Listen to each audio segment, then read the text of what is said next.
Healing the wounds he inflicted will take more than words. Talk is cheap and tweets are cheaper. Healing the wounds is going to take action. But so far, Mr. President, rather than healing these wounds, Trump's actions have deepened them. One of his very first, if not his first official act, he appointed a man seen as a champion of white supremacy as a #1 strategist in the White House. #1. Everybody else is under him. Anderson, he also called on Donald Trump to rise to the dignity of the Oval Office and tell the country that he is going to be a unifier there in very stark language that we seldom hear on the floor of the U.S. Senate. Jeff, I mean, obviously, President-elect Trump doesn't have to run Bannon's appointment by Congress. So what is Harry Reid's endgame here? Does he really think Trump's going to listen to him? Listen, Harry Reid's been in this town a very long time. He knows that the President-elect is not going to listen to him. What Senator Reid is up to, I believe, is trying to send a message to Democrats that it is okay, in fact, proper to fight Donald Trump, to push back on these things. There's a lot of consternation among Democrats I'm talking to here in Washington and elsewhere that President Obama, his tone has been too measured, that Hillary Clinton said, give him a chance. Many Democrats want to hear these fighting words. Harry Reid is taking his leave from the Capitol. He will never have to work with this president. That's why he is trying to leave with these fighting words here. It was really a message and a clarion call to other Democrats. All right, Jeff Zeleny, Jeff, thanks very much. Our next guest has this to say about Steve Bannon, quote, he's a nightmare, and he's now the chief advisor to the President of the United States. Nationally syndicated radio host Glenn Beck is founder of The Blaze. He joins us now. Glenn, great to have you on the program. Before this election, obviously, you made it clear you were not a Trump supporter. You were out there campaigning, the first time you'd ever actually campaigned for Ken, I think, for Ted Cruz, who actually visited Donald Trump today, I'm told, at Trump Tower. Late last week, you said that President Trump deserves a chance and that you're going to stand with him. Has something changed in your mind, or are you saying that as President-elect he deserves that chance? We have two responsibilities when it comes to an election as citizens. We have the responsibility to vote and then to honor that vote, even if we disagree with it.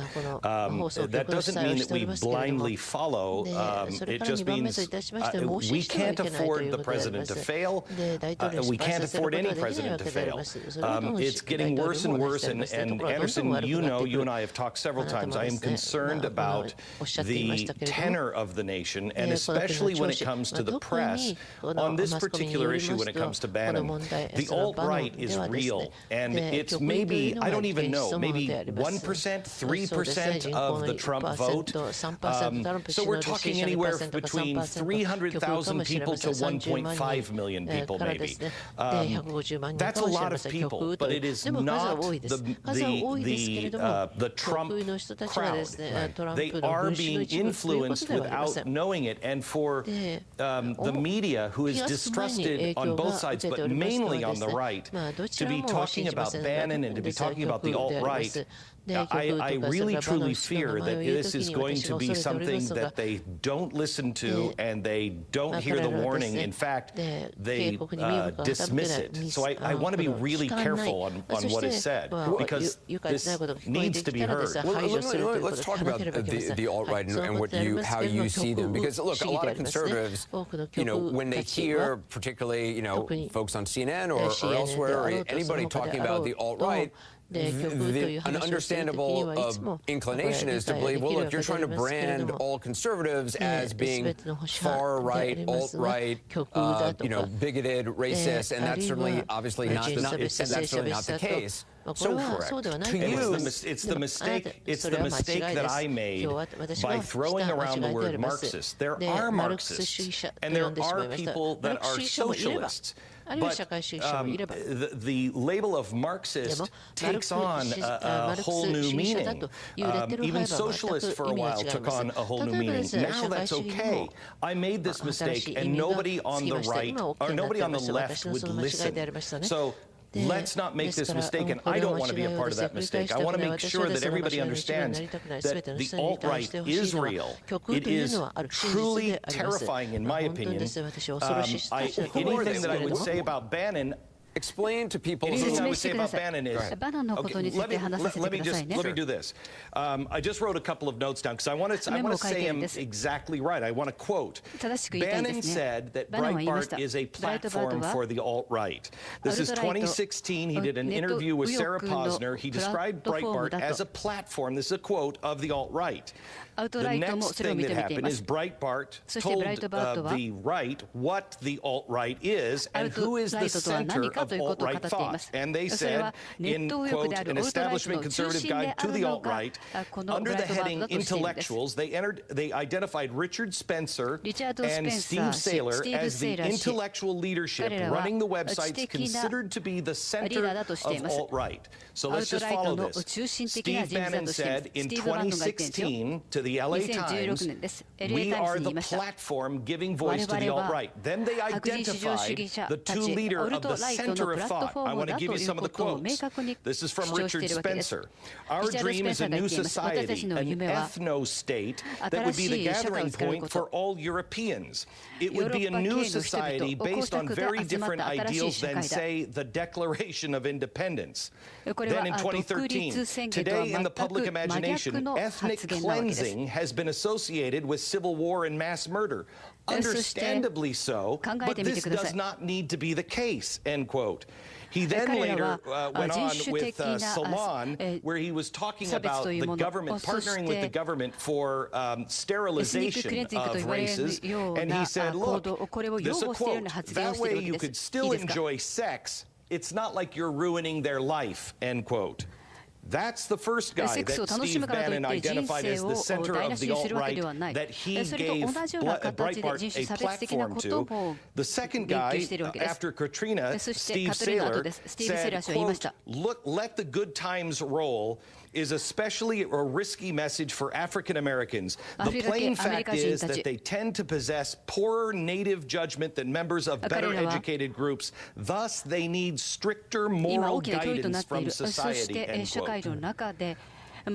This is, I do not believe that Donald Trump is a member of the alt-right. I don't believe he believes any of this. I don't even think that Donald Trump is a racist. He's many things, but I don't think he's a racist. Steve Bannon, I don't know him. I know several people that work for him. I want to give people the benefit of the doubt. But Anderson, here's the real problem. The media doesn't have... Look, I don't have credibility with your viewers, and I know that because I made mistakes. So the media doesn't have credibility. The media, I just saw a new study today, said 5% of the people who voted for Donald Trump said there were some disturbing things said in the media, but they didn't believe them. And if they would have believed them, they would have voted for Hillary Clinton or against Donald Trump. We have this lack of transparency, honesty, integrity, and this message about the alt-right must be heard by the conservatives. They must take it seriously, separate and apart from any kind of politics. We're going to take a break. I want to talk to you more about this in depth when we come back. We'll take a short break. More with Glenn Baxter.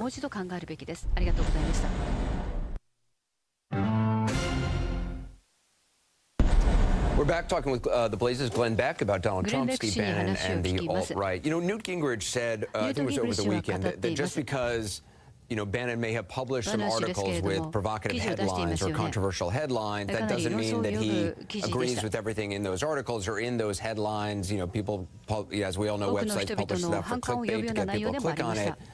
Do you... I mean, can you draw a clear line between Steve Bannon and, you know, white nationalists and white supremacists?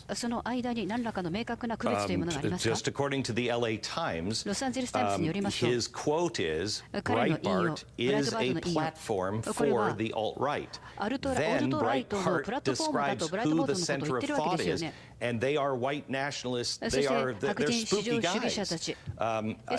You know, I don't want to speculate beyond that. Because I don't know firsthand. I can only take him at his word. And Anderson, I mean, honestly, there are people, there will be people that will be tonight mad at you because you've put me on and you are normalizing me. I've seen this, on my Facebook posts. The media should stop normalizing Glenn Beck. Okay. They're mad at you for that, but how could we? I'm not a white nationalist. I'm a guy with a strong political opinion.